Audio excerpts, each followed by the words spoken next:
It's the finale of season number 1 in the FGFL NCAA as we go to number 25, Auburn, taking on number 8, UNC, Matt D'Avanzo. Probable with a broken ankle. Looks like he might play in this one, but Bob Howe, early in the ball game, taking one 25 yards up the right side in this Peach Bowl. And then it's J.C. Rochelle with a short pass to his man, Bob Howe, for 6 yards. That gets a first down into enemy territory. And then J.C. Rochelle with the perfect pitch, unfortunately met by defenders, but Chaz Little able to power through. He wasn't feeling too good after that one, but he would just miss a few plays. The kick being up and no good for UNC to score on the first drive of the football game. Didn't miss by much. UNC would get the football back, and then on a 4th and 2, J.C. Rochelle with a 9-yard rush, and then a give to Bob Howe, breaking some tackles down the left side, pushed out of bounds. And on 3rd and 8, Rochelle buried in the backfield, sacked for a big loss by Devrin Williams. That led to another field goal attempt, 5:20 to go in the half. That one up and good. You can see that kicker has a baby leg. 3rd and 4, J.C. Rochelle later on going deep. He had D'Avanzo wide open, who is playing in this one, but it was intercepted, vastly underthrown. Auburn trying to get some offense going, and Dom Johnstone, of course, getting the start in this one. Big run into enemy territory, 26 yards. Aiden Turkey not too happy to be riding pine in this one. Johnstone brought down for a sack, a loss of 5. Jake Matthews, he would have a huge game in this one. 8 seconds left in the half, 4th and 7. Huge field goal attempt is no good.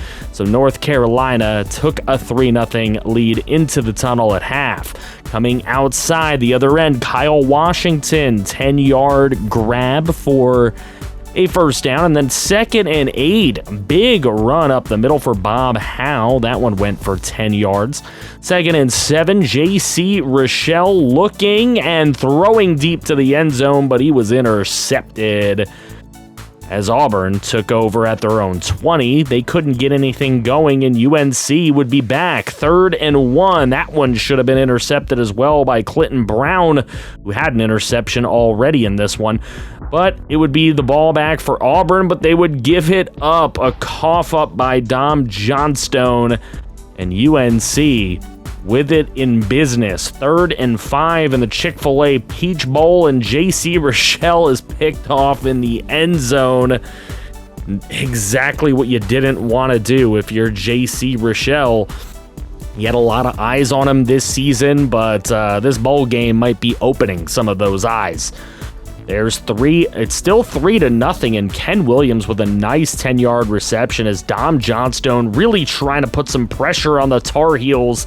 There's Nick Bennett, the big tight end, for 25. His first catch of the ball game, and on 3rd and goal, Johnstone is brought down for a loss by Matt Davis, who had 3 TFLs to that point. Field goal kicker in, and this one easy enough to make to tie the ball game at 3. You could see both teams virtually playing the same, kind of anemic on offense, and J.C. Rochelle realizes it.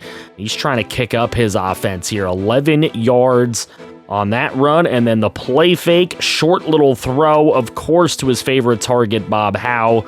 That goes for 14 yards. Then they're going to do a little reverse here, and this one works out really well for Thomas Walker, a gain of 16. 2:09 to go in the ball game. Throw up the middle, dangerous pass, but Thomas Walker is there to save J.C. Rochelle and make it a 2nd and 8 for Bob Howe. Up the middle, he was really close to getting in, 11 yards, leaving a 1st and goal, and that one's just super easy. J.C. Rochelle on the quarterback sneak is in. North Carolina takes a 10-3 lead. Auburn has some catching up to do. Johnstone to Nick Bennett for 4 yards. Leaves a 4th and 1. So Johnstone getting it over to Jonathan Cruz for 10 yards and a first down. 30 seconds to go in the ball game, though. They got to work a little more quickly, and Dom Johnstone's going to take off with the football down the left sideline with a huge play. 18 seconds left, and Johnstone is cut off and intercepted, and there is nothing but green grass in front of him. He is gonna score, and that puts the game on ice. It's A.T. Days, the free safety, as Jake Matthews gets player of the game with 4 tackles, 2 TFLs, and 2 sacks in the ball game. A.T. Days, 3 tackles, a TFL, and an interception. Rochelle threw 3 picks in this one. He ran quite well. Dom Johnstone, 121 yards and a pick. He announces he will be back next year to try to make a run with Auburn. Number 20, Baylor. Number 15, Ohio State at Camping World Stadium for the Citrus Bowl. And this is a very highly touted matchup between 2 quarterbacks who could go pretty high in the draft. We'll see. Cody Hayner hitting Tim Terrell for a first down, and then up the middle hitting Jalen Brahms. He's hot on a lot of people's draft boards, but he has announced he is not going to be going to the FGFL. Here's a throw up the middle, and that one is intercepted. Cody Hayner with a little ill-advised throw. It's Connor Sleep-Dalton. A lot of people waiting for him to come out in a draft. Here's a big throw, though, from Cody Hayner. That one to Rod Gore, where only his receiver could make the catch, but then he is sacked. Huge sack for Johnny Staten. A lot of people looking for him as well. Baylor's got some young talent for sure. Hayner up the middle, and he hits Tim Terrell for 13 yards. Unfortunately, not enough to get the job done on the drive. Baylor is stuffed as well later on. They end up not getting a field goal because they turned it over on down. So Hayner now on a 3rd and 1. Huge throw to the end zone. It is knocked away. Great deflection as Baylor came out playing some pretty darn good defense. The good thing for Hayner is he's got a good kicker. Big kick made there, 45-plus yarder by his kicker Bozeman. And then there's a nice little slant throw from Sanders over to Grayson Vardzell. That goes for 26 yards. 1:30 to go in the first half. 3rd and 6 with Baylor down 3. Short little throw for Sanders. Gets it over to Robinson. Now Jeff Sanders up the middle. That one's complete by Trayvon Fern Gully, they call him. Here's the throw for Jeff Sanders, and that one in the tight window to Zach Jean-Pierre, who announced he will be staying at Baylor for his final season. Jeff Sanders, however, sacked down low by the freshman Garmin Jarrett, so that would force a field goal attempt up and good. We go into the half at 3-3. Check out this punt return. Fumble, big hit Baylor, and they would recover. So, hey, a punt for a fumble and a recovery, gain of yards. Jeff Sanders up the middle to Kingston Robbins for a first down. And then on 3rd and 11, Sanders letting it loose and getting the reception on the other end by Fern Gully. That would lead to this field goal attempt, and Baylor took a 6-3 lead at that point with 3:06 to go in the 3rd. It would stay that way, 6:11 to go, 4th quarter. There's Hayner, big throw left side, that one complete, and moving his team into scoring range with Jalen Brahms. Hayner, a little bit of a pedestrian game thus far for him. He's looking for that big wow play. Here's a throw left side, and that one is caught by Tim Terrell for a 13-yard gain. He had 4 catches, 52 yards, but the offense stalls, and the kick is up and good. Tied at 6. Jeff Sanders on a play fake. Big throw to a wide-open man. That goes for a first down. And that would lead Baylor down inside the red zone. Jeff Sanders looking for an open receiver, finds another one, and that's Alex Emert for 9 yards. Baylor with a chance here, short of the line to gain for Willie Minter. He is brought down. Now, coach of the Buckeyes really looking to get it done here and get this win as the defense does hold to the field goal. It's 9-6. Ohio State's got their chance now. Charles Burke with an 8-yard run goes for a first down. This is not aggressive enough play by the coach. Cody Hayner does not like these play calls. He does pick up the first down. Clock stops. They call timeout. Hayner's got one final chance here. He's going to have to hoist it up, but instead he just cannot find the confidence to rip it. And he is brought down for a sack to end the game 9-6. Baylor with a win. Jeff Sanders and Cody Hayner with some pedestrian-esque numbers, but they definitely showed flashes in this one. We just expected a lot more for two highly touted quarterbacks. We move to Raymond James Stadium at the Outback Bowl, where number 22 Kentucky will face number 23 Minnesota. Minnesota without Shaquan Davis with a strained back, and without their quarterback Alfred Williams with a broken ankle.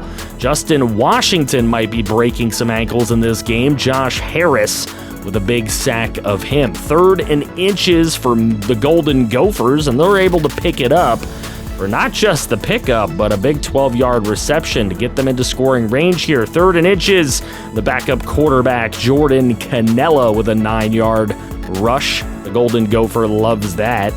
3rd and goal, Cannella looking, and that one is just way off. So Minnesota forced to take a field goal on that drive. Kentucky with the football back. Justin Washington trying to break some ankles. He will break some tackles for sure. And he picks up 12 yards on the play. So Kentucky with a big first down. 3rd and 10 later on. However, Justin Washington up the middle for a huge completion. This one all the way inside the 25 for a 27-yard gain. Now play fake. Washington deep throw left side is intercepted by the Minnesota defense. This one taken back all the way to the 35 by Lamar Dixon. Picks off Justin Washington, 1 for 3 to that point. Then Jordan Cannella, look at this, the quarterback draw working for 11. As the first quarter winding down, there's the give and a rushing first down for Jamar Stover. One of the hotter running backs, I would say, in this draft class. Jordan Cannella sacked, however, by John Houston.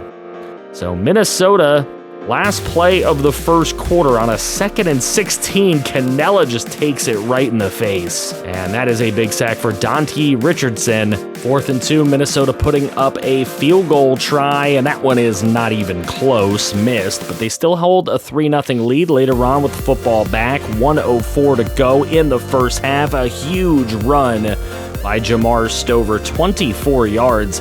They end up getting it deep within Kentucky territory, and the throw from Cannella to the back of the end zone to Andre Emery for 6 yards and a touchdown strike. It's Minnesota up 10-0. Last chance for Kentucky. Look at Washington evade the sack, but then throw the underthrown ball and the interception. And so at the end of the half, 10-0, we come outside the other end, and Kentucky gets a chance here with 3:53 to go in the third quarter. Dan Williams with a 12-yard reception. Then on 3rd and 5, Washington throwing short of the sticks. I don't know who is in his ear telling him to do that. Stephen Williams not able to get the first. So Minnesota with the football back now. Little screen play. That one's going to work really well for Jamar Stover to pick up 25 yards. And on 1st and 10, here's a nice throw from Cannella. That ends up going for a first down as well. 2nd and 5, Cannella going to take it himself, and he's running with it. That's what got Alfred Williams hurt, but he picks up 8 yards. And Minnesota with a chance to extend that lead again with a field goal, but again missed. That one super wide right, wasn't going to have a shot. Kentucky gets a 4th down in the 4th quarter and converts with Washington to Antoine Jacobs. Then a little play fake from Washington. He's looking deep to the end zone, and that one is intercepted. Washington just looking disgusting here in some of these pressure situations. Washington on 2nd and 10, trying to take off with it, but he isn't going anywhere. Big time sack for Darian Woods, who brings him down. 4th and 3, probably last chance for Kentucky here. Stiff arm, but still brought down for the turnover on downs is J.J. Butler, who had 14 runs for only 6 yards at that point. Lamar Dixon nabs player of the game with his interception. Derek Fox also with an interception. Lamar Dixon had 2 of them. Khalid Newton with 3 tackles and a sack. Jamar Stover wasn't all-purpose back today. Cannella only missed 1 pass, while Washington threw 3 picks. We move on to the Rose Bowl. Number 11 LSU against number 9 USF. USF without their starting running back McSwain. He's done for the season with a foot fracture, but they don't need him when they have Chris Mayhew. And look at this man, Carson Cans, saying, "What's up, Pete Lico?" But Lico would have the better laugh here on 3rd and 8 as he picks up the first down to Johnny Redding. Then Lico on a 2nd and 7, throwing left side. That one complete, and Barry Rickhaven takes it out of bounds. 2nd and 8, it is Lico again, throwing it to his man Brian Robinson, who was hot on a lot of people's lists for next year. Here's Pete Lico with a nice throw downfield on the deep end to Kevin Davis, another guy people are looking at. They're looking at this LSU receiving core, and you can see why, as they take a 3-0 lead in the Rose Bowl. Chris Mayhew, another guy that some people are looking at as a potential late-round steal, with Cordell Hakens with a 20-yard rush, and then Chris Mayhew with the short throw to Jermaine Watson. That would leave a 4th down, so USF had to punt. Let me tell you, they didn't have a lot going on offense, but on defense, getting some sacks out there. P.J. White with the sack of Pete Lico. Mayhew with the football back on a 3rd and inches. He'd pick up 7 and a 1st down for USF. They would have a chance here to tie the football game, and the kick was up and good. So tied at 3. Look at this kickoff return, though. LSU set up really nicely by Darius Palma in his 50-yard return. But could they do anything with it? Well, Pete Lico takes it on 1st and 10 for a 14-yard gain. That already sets you up in field goal range, though you'd like to get a little bit closer, but Lico instead is brought down for an 8-yard loss by Jalen Johnson. He had 3 tackles, a TFL, and a sack to that point. Field goal kicker incoming. They do have one of the best in the country in Jordan Pace, and that one easily had the leg, and it was accurate. So 6-3, LSU with the lead. Lico running into some trouble, but he gets rid of it to Barry Rickhaven. And then a 2nd and 6. Here goes Lico taking off with the football. That's a 1st down and a beautiful slide. Love to see the smarts on Lico. Here's Lico again, right side throw. That one complete, and that'll go to Johnny Redding for 11 yards and a 3rd and 4. There goes Lico again, but he is stuffed right before the line to gain.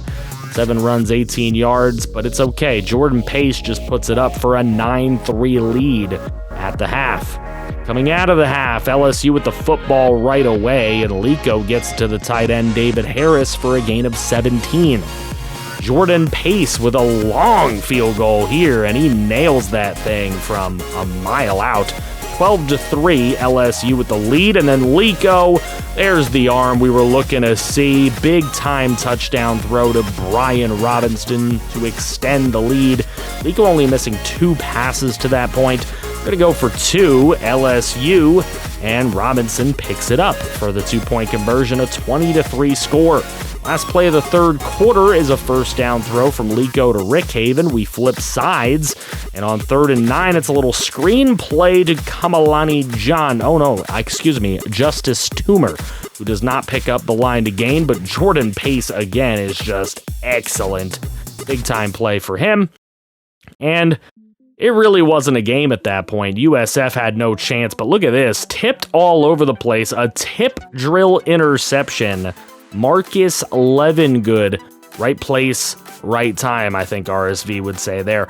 That is an interception. And on 3rd and 1, little screenplay to Deontay Hunter Jr. for 6 yards to get Lico that 2nd touchdown pass.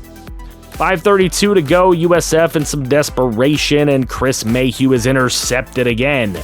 2 defenders in that spot he was trying to throw to, and Mayhew just not having his greatest decision-making hour as Jordan Pace puts up yet another field goal in a 33-3 game. But Mayhew showing the flashes, trying to get himself drafted this season with a 15-yard run, and then on 1st and 10, Mayhew rocketing one over to John Samuel Williams for a 1st down, and on 1st and 10, another rocket up the middle of the field to Marquise Noble. With 1:44 to go, Mayhew taking the shot to the end zone, and he hits his man Marquise Noble for the 18-yard touchdown strike. Mayhew, not a big passing day for him, but it was just enough. That pass just enough for him to pass Quentin Flowers in single-season passing yards for USF. Jordan Pace, player of the game with his 6 for 6 field goals and his extra point. Mayhew only 99 yards passing on the day. He did have a touchdown, but 2 interceptions. Lico, 192, 2 touchdowns, only missed 2 passes, and he ran quite well. Jabari Robertson had an interception, 8 tackles at the safety position. And Kenyon Njoku, a lot of people hot on him, had 7 tackles. We go to State Farm Stadium, the PlayStation Fiesta Bowl. Number 18, Pitt. Number 7, Middle Tennessee State. And G. Bush will not be playing with a broken collarbone. He's been hurt all year. That is the only injury in this one. Matthew Briggs is what people came to see, but he is sacked right away by Chris Brooks. 3rd and 11, though. Matthew Briggs, chance to make up for that sack as he launches one deep right side. And look at the catch by his freshman wideout Isaiah Ward Jr. 2nd and 10, it's a screen play by Briggs. That is set up for Breon Lamb to pick up 12. So they go for a field goal after the drive comes to a stall, and that one does not have the leg on it, so no good. It was a 3-0 game at this point. Late in the first quarter when Isaiah Ward caught a big pass on the sideline there, and then Briggs with a little play action, getting that one up the middle to his tight end, Grady Coleman. That set up another field goal try that was no good. So Pitt really should be up 3 scores, maybe even 2 scores at the very least. Isaiah Ward still out there laying out for catches. And then that one up the middle to Ward, who was just having an insane monster game early on. 4th and 2, though, Breon Lamb stuffed short.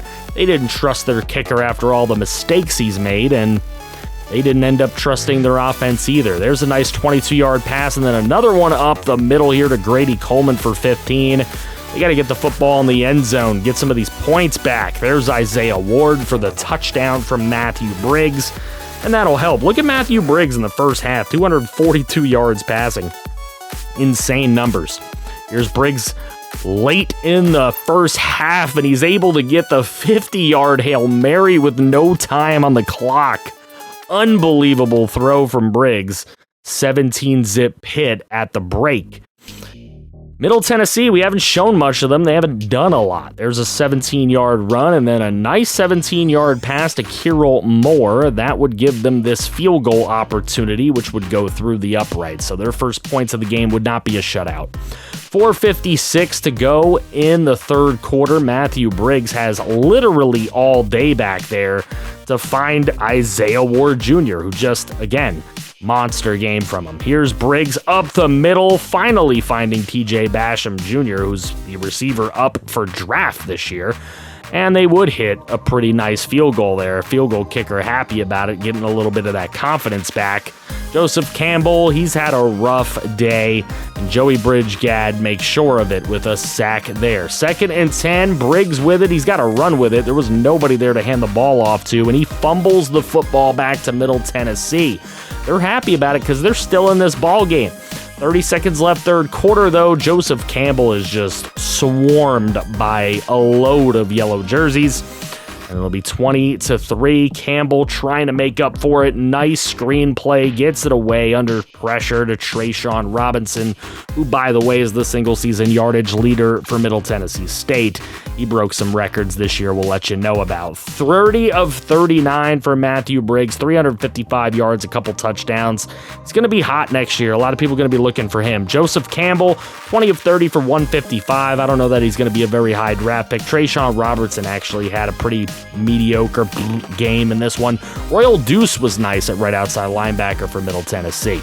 Number 5, Penn State. Number 4, Georgia at the Caesars Superdome. As we get a chance to watch this Sugar Bowl and the opening kickoff of the Sugar Bowl taken for a large gain into enemy territory. Baker Loudermilk gets one underneath to Cam Trice, the true sophomore, for 13 yards. Then Baker Loudermilk gonna go a little deeper here. What a grab by Will McCray of 16 yards. That led to a field goal only, though. Penn State with the football now. Marcus Delgado was doing a lot of running early in this one. A 12-yard run there. Delgado, though, sitting duck back there, as it is Eddie Thomas coming through with the sack on that one. Field goal attempt to tie, way short, 0 chance. Still 3-0 Georgia. Baker Loudermilk under some pressure here, and he gets it away to the true freshman tight end for 32 yards. Then Delgado, like I said, doing a lot of running. Smart slide on that one for the first down. And then Delgado, left side. That one's complete to the homie King Dusk for 12 yards. That goes for a first down.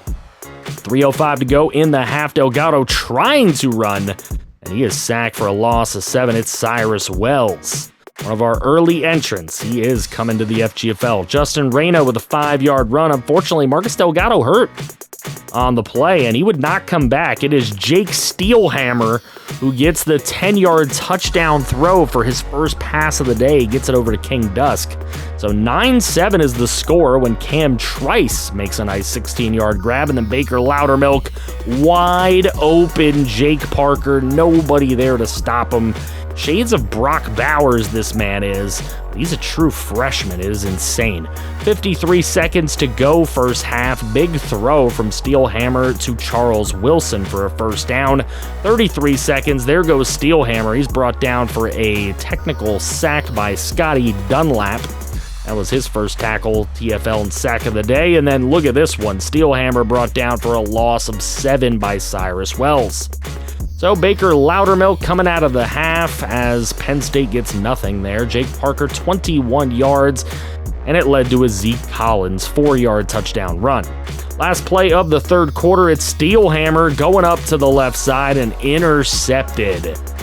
So not what you want to see if you're a Penn State truther. Johnny Cleveland on the interception for Georgia. They take over with the football with 7:35 to go in the game. Loudermilk finds his man Dominic McMarion, hadn't called his name, and they end up with a field goal. Here's Steelhammer, big throw right side. That one was darted to King Dusk with a 29-yard gain.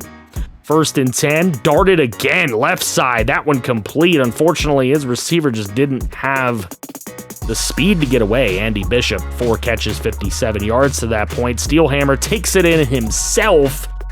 Jake Steelhammer with the touchdown to try to bring Penn State back. He's got both Penn State TDs. Now another chance later on, but Steelhammer is intercepted and taken back to the hizzy dizzy by true freshman Arjun Saffold.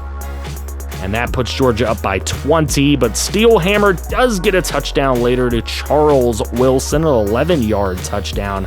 203 yards, 2 touchdowns, 2 interceptions, a costly interception, unfortunately, for Steelhammer. I don't know how Baker Loudermilk just did that. You can probably rewind and watch 10 times, and you probably won't know how he did that. But it did lead to Georgia getting themselves a field goal and then an interception here. Steelhammer just not looking good down the stretch here, just pressing himself too much. But he makes up for it with this bomb right here. That one going over to Jared Davis, for a 62-yard touchdown play. 3 touchdowns, 3 interceptions for Steelhammer. The Sugar Bowl belongs to Georgia. 37-29 as they got a 2-point conversion as well. Penn State did. Delgado injured in this game. He was 7-7, plus he ran for 23 yards. Dusk had a great game. Wilson had a great game. Jarrod Davis had a great game. Pretty much all of Georgia had a really good game, and I do need to say that Steelhammer will be transferring to Illinois because Delgado's coming back to school. Now we get a look at the college football playoff. And Carlos Benjamin done for the year, so he won't play in this or the Natty should Texas get there. Old Dominion, look at that play. Little over pursuance there. Ladarius Johnson with a nice play down the right sideline. And then look at this man, Alex Collins, 14-yard run for him. Probably one of the more underrated quarterbacks in the draft class. We'll see. There's a run for Cameron Seymour, an 8-yard touchdown run. Old Dominion taking the early lead on the Longhorns. There goes Chris Bonds, a 3-yard run for him. And on 1st and 10, Bonds trying to run again, but he is brought down by a convoy of Old Dominion defenders, including Albert Brown. But Texas Longhorns have DiMarqua Francois, the true freshman kicker who is insane. And he hits one there. Alex Collins, deep left side. He gets Devin Lacey for a nice double-digit gain. Then on 3rd and 5, going back right side. That one complete to Deshaun Houston for 10. 3rd and 12. Alex Collins, deep left side, and that is Devon Lacey again for 15 yards. And on 1st and 10, Alex Collins is going to go down, and that is Kaini Austin, who has a great sack on that one. And then the field goal, is up and good. 10-3, Old Dominion with the lead. As here goes Boonmi Fadia. A lot of people hot on Boonmi as their RB1. We'll see if that stays the same. Then, not only can Boonmi do it, but there's Matt Mangum, nearly 1,000 yards, the backup running back this year. 2nd and 14, and it is Chris Bonds losing the football. Picked up by Old Dominion. They give themselves a chance to extend their 7-point lead, but Alex Collins is brought down and he fumbles the football and it is picked up. Jared Wheeler for a big man TD. And that is why Jared Wheeler is one of the most sought-after defensive players in this draft class. 10 all, Chris Bonds up the middle. That one complete to his man Amani West for 17 yards.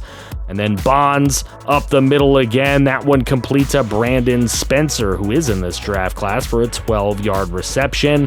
That would lead to a Dimarqua Francois field goal, and then Old Dominion coming back the other way. They get themselves a field goal attempt with 2:30 to go, 3rd quarter, but this one is so bad it's not even funny.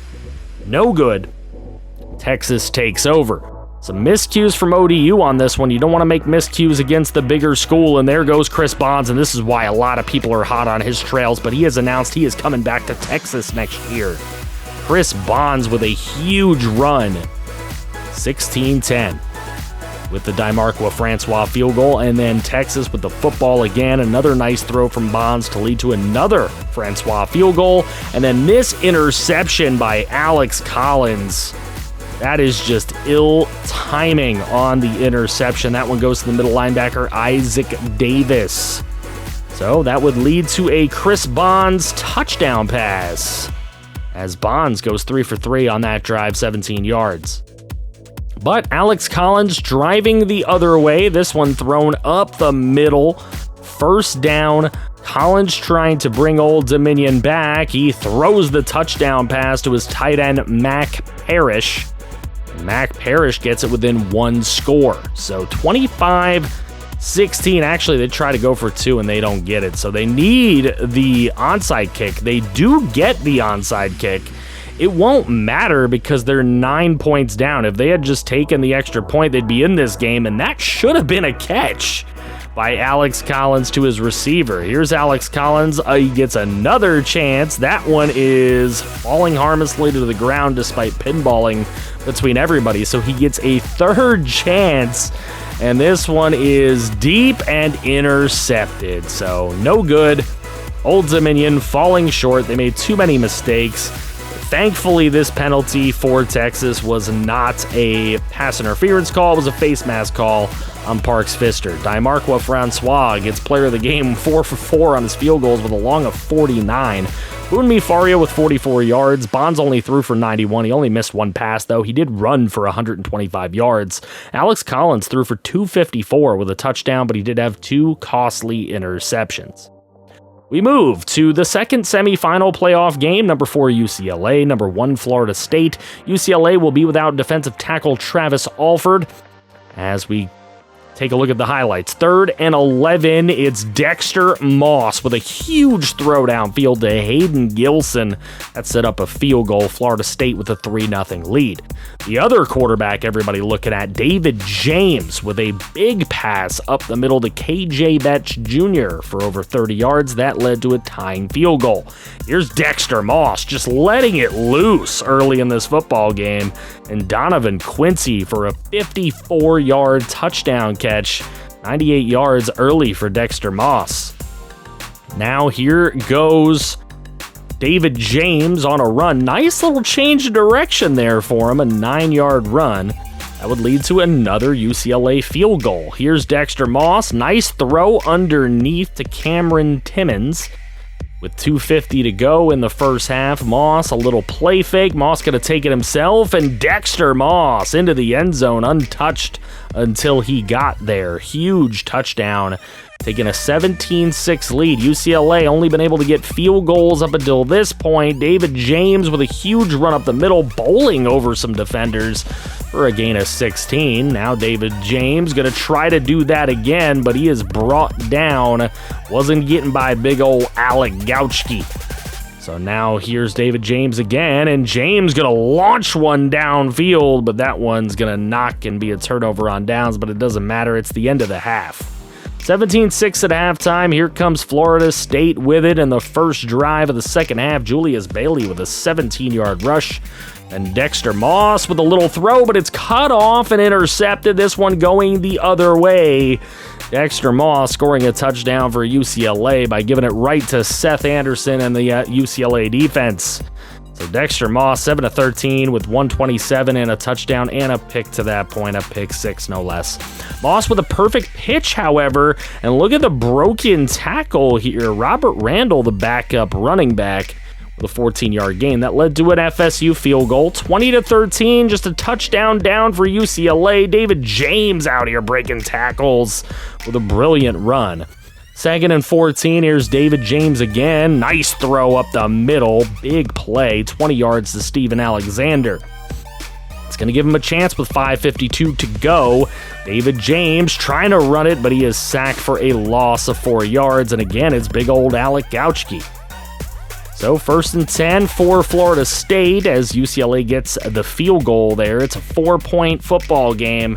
This one is closer than it was earlier. Colton Ankerson, nice catch there. 3rd and 3, Moss pitching it out, and that is going to get the job done for the first down. Robert Randall in there on a lot of these snaps and doing well. That would get Florida State their field goal to get that 7-point lead back. Now just needing to stop UCLA. Joey Sapp makes it a 4th and manageable. 4th and 3, James throwing. He's shy of the marker, but look at the effort to pick up the first down. So UCLA still in it. Here's David James, and he breaks the sack just to launch it downfield and be intercepted. Unfortunately, James just couldn't get it. He had a man on that one. Dexter Moss gets player of the game with his 2 total touchdowns. He had 40 yards rushing, 167 passing. David James, 178 passing, 36 rushing. KJ Betts with 57 yards. Dayon Henry with a couple TFLs. Daniel Swan with an interception, as well as Seth Anderson. So we go to the national championship. Number 2 Texas, number 1 Florida State. It seemed like we were destined for this all along. Both teams undefeated. This is the game we all want to see. It's at Lucas Oil Stadium, and look at the throws from Dexter Moss. He is just looking incredible.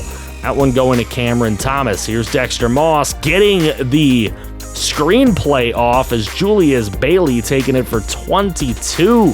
Deep into Texas territory. Here's Dexter Moss now. He's got to take it himself as they took Bailey right out, and they take Dexter Moss out right out of the ball game as they get 3 on that drive, but he has a mild concussion, and he's done for the day. So no Dexter Moss for the rest of the Natty. On 3rd and 8, it's Chris Bonds, and he finds Amani West up the middle for a big 17-yard gain. Then on 3rd and 4, look at Bonds going deep. That one should have been picked by DJ Colbert, but it wasn't. So 4th and 4, Texas going to go for it. Here's Bonds throwing right side. What a dime to Paul Rembert, the tight end. Here goes Chris Bonds. He was pump faking it, and he takes it himself for 13 yards and a touchdown. Incredible play for Chris Bonds. 7-3 Longhorns. Here's a throw by Boone Giannakakos, and he is just not good. He's not a Greek warrior right now. They're going to need him to be soon. Dexter Moss has announced he is going to come back next year. He did not like the way his season ended here. 4th and 4, Dimarqua Francois with a huge field goal kick, and that one goes through. Here's Giannakakos, though, trying to salvage this Florida State Seminole Natty victory. Unfortunately, can't pick up the first down, and the field goal is no good. Really could have used those points. Here's Boone Giannakakos again on another try, and that one's intercepted. At the end of the half, it's Aaron Dolphus. I don't really know who the best cornerback in this class is, but Aaron Dolphus is right up there with the best of them. 3rd and 10, there's a big throw up the middle, and that one's going to go to Brandon Spencer for a huge first down for the Longhorns. 4:45 to go, third quarter, and Boone Faria with a 10-yard run. Illuminati confirmed, 17-3. Here goes Chris Bonds on a huge run up the middle, and he slides down smartly. Then going to give it to Boone Fario, stiff-arming his way to a 10-yard first down. That would lead to a Dimarqua Francois field goal. It's a 20-3 game. They have not been able to get anything. Look at CJ Miller's numbers there. 5 tackles, 2 TFLs, but Florida State has not been able to get anything done with Boone Giannakakos at quarterback. Until now, Rob Fitzner with a 41-yard gain. That is huge. 4th and 2. They need this to keep on going, and look at Giannakakos getting it done. 9-yard run for the first down. That would end up taking them down deep into the red zone, but intercepted by guess who? Projected possible number 1 overall pick, CJ Miller, on the interception, who announced that if the Longhorns could win this national championship, that he would be going pro. So he will be going pro. And the Texas Longhorns are your national champions. Season number 1 of FGFL NCAA. Chris Bonds, 125 passing, 56 on the ground with a touchdown. Julius Bailey was the leader for Florida State, but he just couldn't do it alone, as Boone Giannakakos just isn't the quarterback that Florida State needs right now. So a 23-6 natty win for Texas. What did you think of the season? Let me know in the comments. And who would you draft if you were a GM in the FGFL? If you'd like to join the FGFL, link is in the description.